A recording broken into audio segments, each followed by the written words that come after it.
With a voice that echoed across the mahogany table in our family's boardroom, Lana declared, "Clear your office by tomorrow." I looked around me, seeing executives shifting uneasily in their leather chairs, board members raising their eyebrows, and my sister grinning with that self-satisfied grin I knew all too well. She had been looking forward to this day for years. "Is that all?" I questioned, maintaining a calm tone of voice despite the underlying fury. Lana said, "Yes, Valerie, that will be all." As she began to focus on the following item on the schedule, I picked up my pen and notes, gave the board members a courteous nod, and left with my dignity untarnished. With a gentle click that belied the gravity of what had just transpired, the heavy door closed behind me. Connors and Tate Solutions, our family business, which I had assisted in growing from a struggling regional logistics provider to a national powerhouse, had dismissed me. Up until 10 minutes ago, I was the executive vice president of operations at the business my grandpa started. My name is Valerie Connors, and I am 43 years old. I had been in charge of negotiating contracts, cultivating clientele, and organizing the transactions that generated the majority of our income for more than 10 years. I had been the main force behind our expansion in Nashville, Tennessee, while Lana concentrated on maintaining the company's reputation and influencing board members politically. I made my way to my office, a corner I had earned over the years of hard work. When my assistant Natalie noticed my face, she looked up and her expression instantly became worried. Before responding, I shut the door behind me and asked, "Val, what happened in there?" "Lana fired me, effective immediately. I need to clear out tomorrow." Natalie's jaw dropped. "She can't do that. Without you, this place would—" "She can." And she did. I fell into my chair, giving myself a brief moment of surprise before my mind began to work. Dad made her CEO, and the board approved it.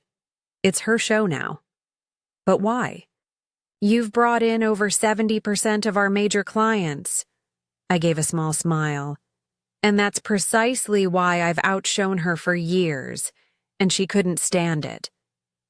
But once the immediate shock subsided, an odd serenity descended upon me.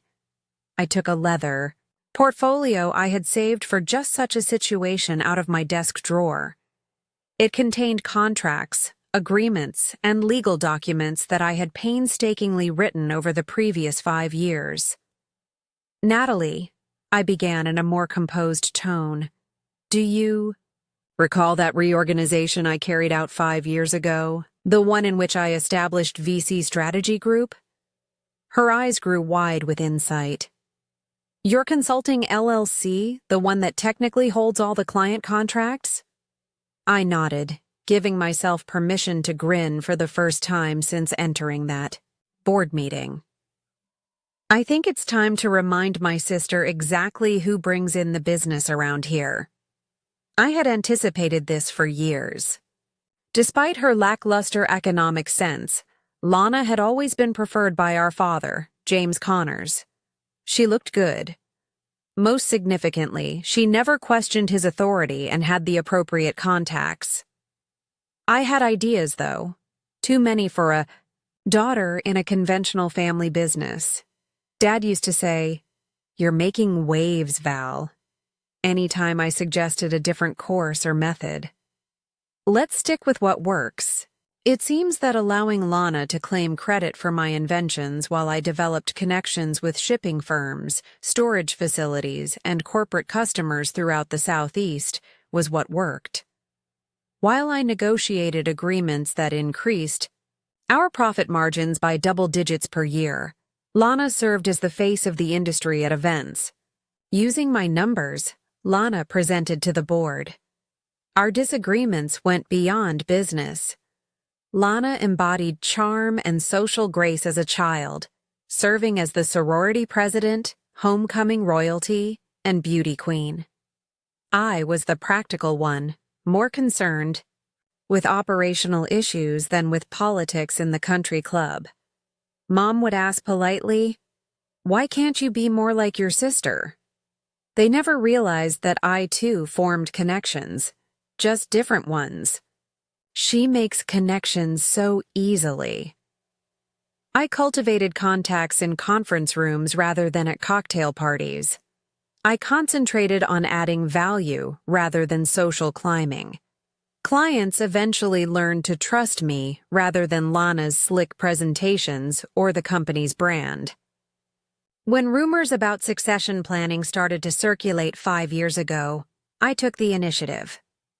I founded VC Strategy Group LLC, a consulting firm with just one client, Connors and Tate, with the assistance of my lawyer. It was actually my insurance policy, but on paper it appeared to be a tax efficiency strategy. I told Dad, "This structure gives us flexibility," when I suggested it. He gave his approval without fully comprehending the implications, saying, "It allows me to negotiate directly with clients without all the corporate red tape." Why would he doubt anything that increased our revenue? It wasn't the basis of my independence from him. It was just another one of my effective little fixes. I eventually moved all of my significant clientele to my LLC. Anyone who chose to look could see the documents, but Lana was too preoccupied with remodeling her CEO office to realize that the contracts only named Connors and Tate as the fulfillment partner and VC Strategy Group as the principal service provider. Everything had accelerated last month when Dad announced his retirement. The succession plan was announced. Lana would take over as CEO, and I would continue to serve in my operational capacity, effectively carrying out the duties while she held the position. Or so they believed. I got to work early the morning after. I was dismissed in order to pack my office. The majority of the staff wasn't expected for another hour, so the place was quiet. There was no need for an audience. I had picked this time on purpose. My phone buzzed as I was packing up awards and family pictures. It was our biggest client, Beth Winters from Skyline Distribution. "Valerie, what's going on? I just got a strange email from your sister saying she's my new point of contact." I cracked a grin. "Beth, good morning." "Indeed, a few things have changed. We have an arrangement with you, but Lana is the new CEO. The contract is with VC Strategy Group. Does she understand that?" Beth said, her voice betraying her confusion. "I don't think she's reviewed the contracts yet," I added in a neutral tone. After disconnecting, I carried on packing, feeling lighter. "Would you like me to clarify things with her?" "Please do. We signed with you, not with Connors and Tate. Your expertise is what we're paying for." 3 more significant clients had made similar calls by the time I was done. None of them intended to collaborate with Lana. Lana's name appeared on my phone at 8:30 a.m., just as the office was starting to fill up with workers. I waited for it to ring twice before responding. Her voice sounded tight with controlled panic as she asked, "Hello? Lana, where are the client files? And why is Beth Winters saying she won't work with us anymore?" "The client files are exactly where they've always been," I calmly responded, "in the shared drive, organized by account. As for Beth, she's exercising her contractual rights." "What are you talking about? What contractual rights?" I could picture her standing in her new CEO office, likely wearing one of her spotless pantsuits, her face flushed with frustration. "Check the contract headers, Lana. All of our major accounts are contracted through VC Strategy Group. My consulting company, Connors and Tate, is just the fulfillment partner. The clients chose to work with me, not the family brand." The quiet at the other end was deafening. I already did, 5 years ago actually, with Dad's approval and the board's signature on every document. This is sabotage, she said, raising her voice an octave. Then you can't do this. I couldn't stop myself from laughing. By the time I hung up, Natalie had shown up at my door with a cardboard box full of her personal belongings. No, Lana, this is business. You wanted to be CEO. Congratulations. But the relationships, the trust, the actual revenue-generating contracts, those are mine. I quit this morning, she declared, grinning. Then it really got me. Told HR I'll be joining VC Strategy Group effective immediately. This was my opportunity to create something genuinely unique, not just a lovely way to get even with Lana. After gathering my box, I took a final glance at the office where I had worked for the previous 15 years. Let's go, I said. We have a company to build. I called all of my key clients in my home office for the remainder of the day. By the evening, I had verified my suspicions. I would be followed by all 14 of our top-tier accounts. When combined, they accounted for more than 80% of Connor's and Tate's yearly income. Evergreen Supply Chain's Thomas Graham questioned, "What about fulfillment?" It was reasonable to ask. You've got the relationships, Val, but can you handle the actual logistics work? I had access to Connor and Tate's infrastructure up until yesterday, including their transportation partners, warehouse network, and systems of software. I've been looking forward to this change for a while. I reassured him that your activities would not be disrupted because I had previously established partnerships with 3 regional fulfillment facilities. I kept from him the fact that those collaborations had only been completed that afternoon, in a rush of phone conversations and hurriedly signed short-term contracts. As I flew the airplane, I was also building it. By 9 p.m., my laptop, an empty pizza box, and legal pads were all over my dining room table. The clients were mine. I had Natalie, and I had an operational structure. A team was what I lacked. My phone buzzed with a text from our former operations manager, Jordan Ellis, as if he could read my thoughts. He heard the events. Half of the operations crew is prepared to walk, and Lana is freaking out. I chuckled aloud when Lana texted me, again before I could reply, saying, "Emergency board meeting tomorrow at 8 a.m. Your presence is required." Needed? Only a few hours previously she had fired me. I was suddenly essential. I just replied to Lana, "I'll have my attorney attend." I texted Jordan back saying, "Send me names of everyone who's interested. Competitive packages for all." My phone rang right away. I let the voicemail go. I answered at last when it rang, again. "This isn't a request, Valerie," Lana yelled bluntly. "The board wants to understand what's happening with our client base. You owe them an explanation." "I don't owe anyone anything," I said calmly. "You fired me, remember? Your services are no longer required." Those were your exact words. That was before I understood the situation with the contracts. The contracts that have been in place for 5 years. The ones that were approved by Dad and the board. Those contracts, you deliberately misled everyone. I took a deep breath and controlled my rage. No, Lana, I created a business structure that protected both the company and the clients. It's not my fault that you never bothered to understand how our business actually operates. That's on you. The remark, "Dad will never forgive you for this," was a slight but anticipated one. She had always relied on our father. After hanging up, I sat in silence for a few minutes, allowing the day's stress to sink in. Perhaps, but, unlike you, I've learned to live without his approval. Good luck with your meeting tomorrow.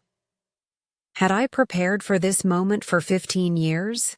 I had always known, subconsciously, that Lana would eventually push me away.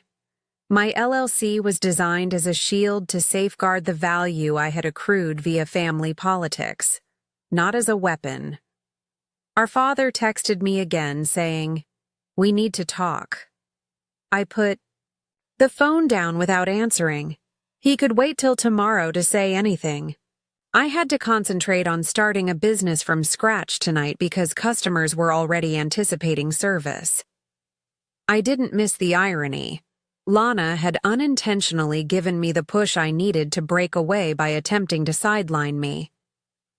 I have been contributing my skills to it for years. A business I would never really own. I now had the opportunity to construct something that existed. I launched my laptop and entered the opening line of a brand new business plan. Full-service logistics. Solutions. VC Strategy Group. It had a pleasant sound. There were a lot of developments the following morning.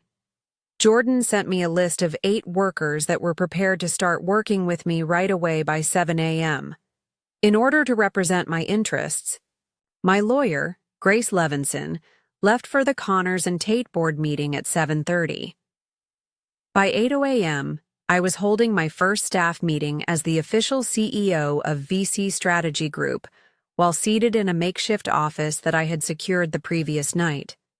I told the small group of people seated around a conference table that the situation was special. Although we are developing our infrastructure on the fly, we have the clientele and the experience. Although it won't be simple, we have the relationships that are important, which Connors and Tate no longer have. Jordan and Natalie gave a confident nod. The others appeared anxious but resolute. They were primarily analysts and account managers who had accompanied Jordan. One of our logistics experts, Michael Perez, inquired, "What about the warehouse contracts?" Connors and Tate has exclusivity with most of the facilities in the region. I admitted that they do, which is why we're not fighting on that front. I've secured partnerships with facilities in Chattanooga and Louisville. We'll route through them until we can establish our own local presence. When Grace called, the meeting was cut short. I placed her on the speaker. According to her, the board meeting just ended. It was contentious. "Tell me," I responded, indicating that the team should remain. Despite my confidence in our legal position, Lana tried to argue that your LLC structure was a breach of fiduciary duty. She wanted the board to pursue legal action. My gut nodded, and the board shut her down thoroughly. Apparently, 2 of the members had actually read the contracts when they were signed and understood exactly what they were approving. They reminded her that the structure had delivered exceptional results for 5 years. Relief came over me. So no lawsuit? No lawsuit, but they did authorize her to make you a counteroffer. They want to bring VC Strategy Group in as a formal permanent contractor with a 5-year commitment. Essentially, they're offering to legitimize the exact arrangement you already had, but with better terms. I couldn't decide whether to scream or laugh. They fire me, then offer to hire my company? Essentially, yes. The offer is actually quite good. 7 figures annually, guaranteed minimums and performance bonuses. They're desperate, Val. Of course they are. They just lost 80% of their revenue stream overnight. I glanced around at my new team, who were all observing closely. I ended the call and turned back to the team, saying, "Tell them I'll review their proposal, but we're moving forward with direct client relationships in the meantime." Jordan returned to them and said, "It seems we have options. Are you considering?" With a worried look. Since he had recently abandoned his job to join me, I could relate to his concern as a contractor. All of them had. I told them I wasn't thinking of anything that didn't involve all of you. However, while we develop our own operations, It could be beneficial to have Connors and Tate as a client, rather than an employee. A courier brought a heavy envelope, and the door of the makeshift office opened. A handwritten note from my father said, "You've outplayed us all. I should have made you CEO years ago." I glanced at the note, feeling conflicted. Inside came the official board offer. My father had finally acknowledged my worth after decades of neglect, but only after I had proven my ability to demolish the business he had founded. I was distracted from my thoughts when my phone buzzed. It was Lana texting me saying, "This isn't over." Of course it wasn't. Lana had never been the type to take a loss well. In contrast, I wasn't concerned about her threats for the first time in our lengthy and complex relationship. In addition to having a growing team and clients, I also had leverage. Over the next few weeks, a harsh new reality was developed. It turned out to be considerably more difficult than I had expected to start a business from the ground up while still providing for current customers. Our temporary office became a command center of ordered chaos as a result of our 14-hour workdays. To address the most important concerns of the day, an all-hands meeting was held at the start of each morning. We reviewed our accomplishments and areas that still required work at the end of each evening. Although unsustainable, the speed was essential for survival. After 3 weeks, I was able to adequately reply to the board's offer. Before sending my counterproposal, I asked Grace to evaluate it. She wrote, "This is aggressive," after looking over the terms. Grace leaned back in her chair as I said, "You're asking for double their offer plus equity in Connors and Tate? 5%? Enough to have a voice, not enough to trigger resentment." "Val, can I be blunt? This feels personal." "Of course it's personal. They're family." "That's not what I mean. This feels like you're trying to prove something rather than making the best business decision." Her assessment hurt because it held the truth. Was I trying too hard to get my message across? Doubling down could be too hostile. The board's first offer had been generous. "You're right," I said without protest. "Revise it to a 20% increase over their offer with the equity request intact." "That's fair value for what we bring to the table," Grace agreed. I was wondering. The same thing. "Much better. Now what about your sister? She's been notably quiet since that text message." Lana's lack of response was unusual and worrisome. "I have a meeting with her tomorrow," I acknowledged at the time. "Just the two of us, away from the company. She requested it." "Do you want me there?" I thought for a moment. She said, "Some conversations need to happen without lawyers." I met Lana at a modest coffee shop the next day. When I got there, she was already sitting in both of our offices. Her face was unreadable. She remarked, "You look tired," as I took a seat.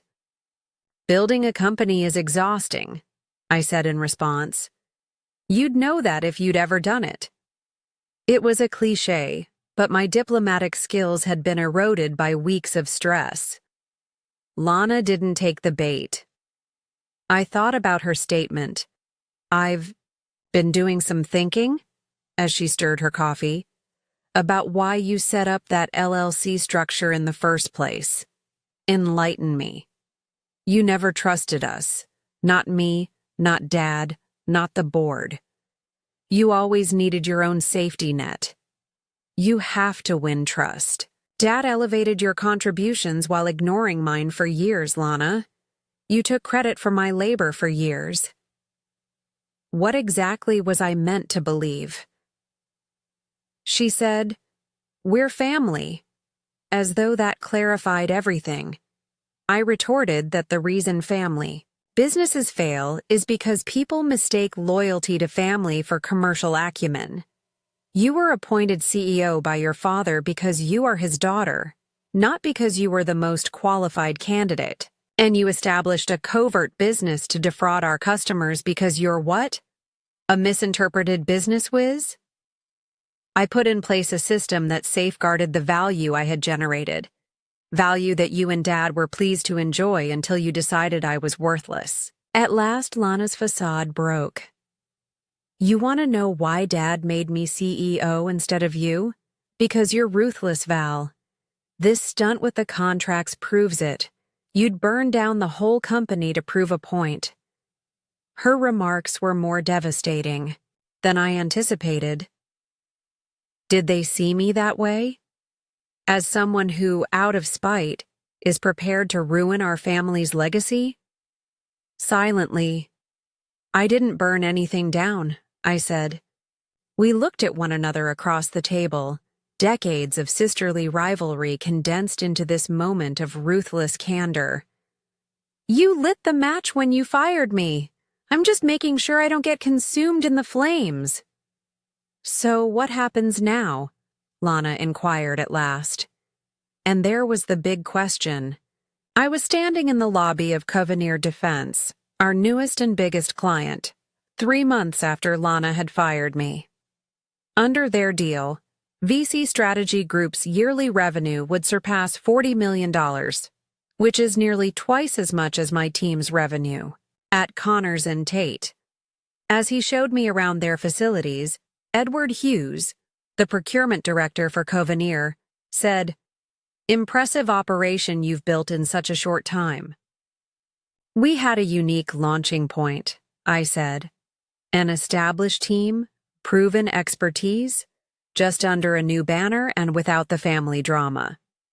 I hear, he said, looking at me knowingly. With a professional smile, I said, Nashville's business community. Isn't that large, Valerie?